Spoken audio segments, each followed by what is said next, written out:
मुलांनो, एक्सेल ट्युशनमध्ये तुमचं स्वागत आहे आणि आज आपण पाहणार आहोत नाचू कीर्तनाचे रंगी या संत नामदेवांच्या अभंगावरील स्पष्टीकरण इयत्ता 10वी करिता। संत नामदेव कीर्तनात रंगणारे संत म्हणून प्रसिद्ध आहेत। त्यांनी भगवंताच्या संकीर्तनातून समाज प्रबोधन केले आहे। या अभंगातून नामदेवांनी ज्ञानाचा प्रसार, भक्ताच्या कल्याणासाठी ईश्वराकडे केलेले मागणे व संत संगतीचे महत्त्व पटवून दिलेले आहे।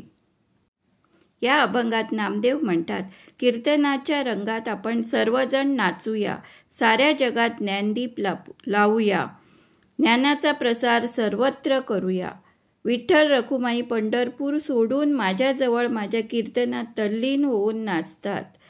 लौकिकाच्या पलीकडे असलेला परमेश्वर आता तरी माझ्या समीप असला, म्हणजेच बरोबर असला तरी लौकिकाच्या पलीकडचा अलौकिक असा मोक्ष हेच माझे खरे घर आहे।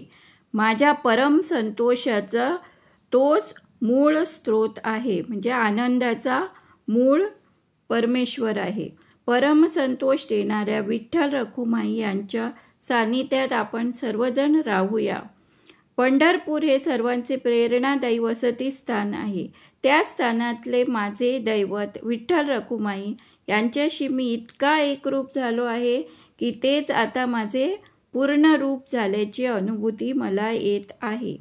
त्यामुळे विश्वाची सारी सत्ता माझ्या हाती आली आहे असे मला वाटू लागले आहे।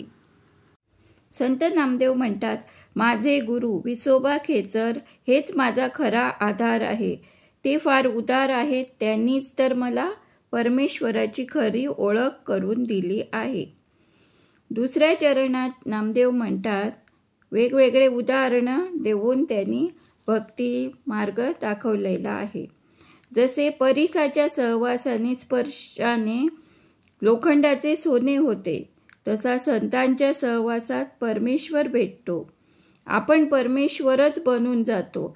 साधा कीटक तो काय, पण तो सुद्धा ध्यान करू लागताच शिवगण बनून जातो। शिवभक्त हाच त्याचा पुढे खरा वर्ण ठरतो, कारण तो शिवमय बनलेला असतो। तसा संतांच्या संगतीत राहिल्यावर परमेश्वर भेटतो। सर्वच वनस्पती सुगंधी नसतात, पण ज्या वनस्पती चंदनाच्या सहवासात येतात त्या वनस्पती जणू चंदनच बनून जातात। चंदनाचा सुगंध त्यांना प्राप्त होतो। चंदनाची गुणज्ञता काही प्रमाणात का होईना ती जवळच्या वनस्पतींना प्राप्त होते। जी अवस्था चंदनाच्या संगतीत असणाऱ्या वनस्पतीची होते, तीच अवस्था संतांच्या संगतीत, संतांच्या बरोबरीने राहणाऱ्या माणसांची होते। कारण संत संगतीत त्यांना नारायणाचे म्हणजेच परमेश्वराचे दर्शन होते। इथे परमेश्वर विठ्ठलात संबोधिले आहे, परमेश्वराचे दर्शन होते। Thanks for watching.